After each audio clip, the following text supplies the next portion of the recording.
ఓం శ్రీ గణేశాయ నమః. ఓం శ్రీ మాత్రే నమః. అందరికీ శ్రీరామనవమి శుభాకాంక్షలు తెలియచేసుకుంటున్నాం. ఆంధ్రులందరికీ కూడా రాముడు ఎంతో ప్రియమైనవాడు. శ్రీరామ జయ రామ జయ జయ రామ కదా, అందాల రాముడు కదా, ఇందీవర శ్యాముడు కదా. అలాగే అంతా రామమయం జగమంతా రామమయం కదా. జగమంతా కూడా రాముడితోటి నిండిపోయి ఉంది.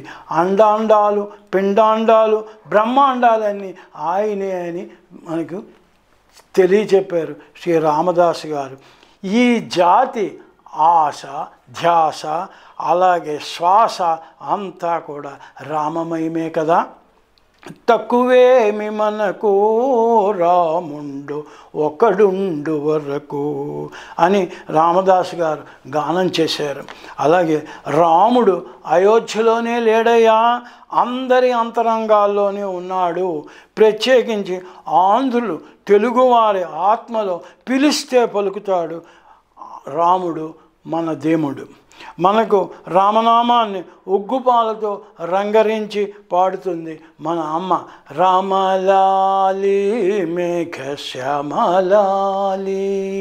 అలాగే సుప్రభాతం, వెంకటేశ్వర సుప్రభాతంలో కూడా కౌసల్యా సుప్రజా రామ పూర్వాసంఛా అని కదా ఉంటుంది రాముడి నామం. అలాగా మన ఆశలో మన శ్వాసలో రాముడే మనకి ఉండి మనని నడిపిస్తున్నాడు. అలాగే చూడండి, మనకి ఇంతకు మునుపు పేర్లు రామారావు అని రామకృష్ణని ఉండేవి. అలాగే సినిమా పేర్లు కూడా బండరాముడు, దొంగరాముడు, రాముని మించిన రాముడు అని ఉండేవి మనకి పూర్వకాలంలో. రాముడికి ఈ దక్షిణ దేశం అంటే ఎంతో ప్రీతి, ప్రత్యేకించి తెలుగువారంటే ఎంతో ప్రేమ అభిమానం. చూడండి, పోతన గారికి కనిపించాడు ఆ దివ్యమంగళ స్వరూపుడైనటువంటి శ్రీరాముడు. ఆ మహాభాగవతాన్ని ఆంధ్రలోకి రాయమని చెప్పాడు. ఆ ప్రకారంగా తెలుగులోకి ఆయన రాస్తూ ఏమిటి చెప్పుకున్నారు పోతన గారు? పలికడిది భాగవతమట పలికించడివాడు రామభద్రుండట నే పలికిన భవహరమగునట అని చెప్పాడు. భవహరం మనం ఈ మోక్షాన్ని పొందుతామని చెప్పారు. అలాగే మనకి మొల్లగారికి కనిపించి ఆయన తన స్వరూపాన్ని మొల్లగారికి చూపించి రమ్యమైనటువంటి రామాయణం రాయమని ఆయన చెప్పారు. మొల్లగారు కూడా తన రచనలో అదే చెప్పారు. అలాగే త్యాగరాజు వారికి అనేక సార్లు రామదర్శనం అయింది. ఆయన పూజించేటువంటి విగ్రహాలని వారి అన్నగారు చెరువులో పడిస్తే, నదిలో పడిస్తే మళ్ళీ రాముడు దర్శనమిచ్చాడు ఆయనకి విగ్రహాల రూపంలోనే. అంతేకాదు, త్యాగరాజు వారికి నాద బ్రహ్మకి పరబ్రహ్మాన్ని చేరేటువంటి మార్గాన్ని ఆ రోజును కూడా ఆయన చెప్పాడు. ఎప్పుడు ఆయన పరబ్రహ్మంలో లీనమైపోతాడో ఆ విషయాన్ని కూడా రాములు వారు ఆయనకి చెప్పారు అని చాలామంది విజ్ఞుల అభిప్రాయం. అదే ఆయన పుష్యబహుళ పాడ్యమి నాడు, పుష్యబహుళ పంచమి నాడు నాదబ్రహ్మ పరబ్రహ్మాన్ని చేరతాడు అని ఆ రామప్రభువే చెప్పాడని చెప్తుంటారు. అలాగే రామదాసు గారిని చెరసాల నుండి విడిపించాడు, తనే తీసుకెళ్ళి తానీషాకి నాణ్యాలు ఇచ్చాడు అని కూడా చెప్తుంటారు. అందుకే తానీషా గారే రామదాసు గారు రసీదు అందుకోండి అని కూడా చెప్తూ ఉంటారు.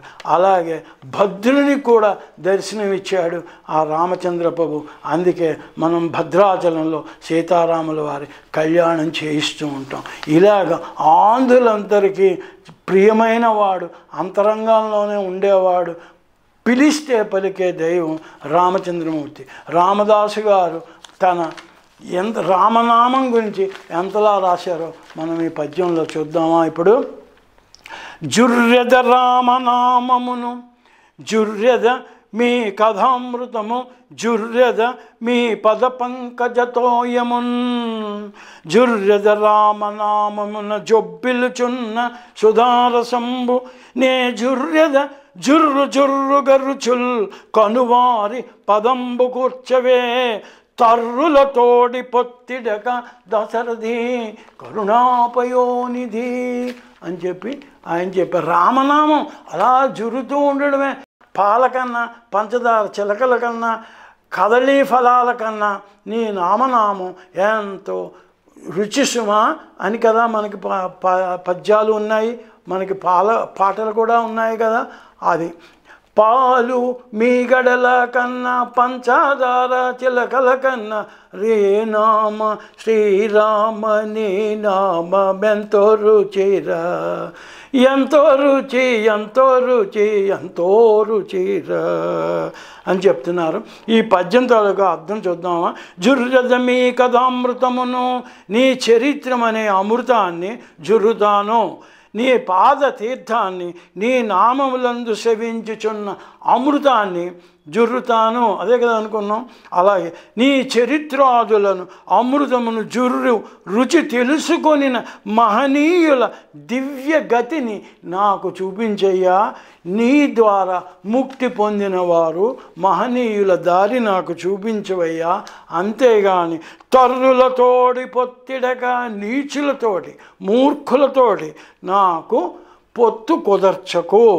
వాళ్ళతోటి నీచులతోటి స్నేహాన్ని ఉంటే నాకు మాన్పించుము. నీ మార్గంలో వెళ్ళి తరించినటువంటి మహనీయుల మార్గం మాత్రమే నాకు చూపించు. మూఢుల తాలూకా మార్గం నుంచి నన్ను తప్పించు రామచంద్ర ప్రభువో అని ఈ పద్యం ద్వారా రామదాస్ గారు చెప్పారు. ఈ పద్యం మీకు నచ్చినట్టయితే షేర్ చేయండి, లైక్ చేయండి, సబ్స్క్రైబ్ చేయండి. మళ్ళీ మనం ఆహాహా ఏమి పద్యంలో కలుద్దాం.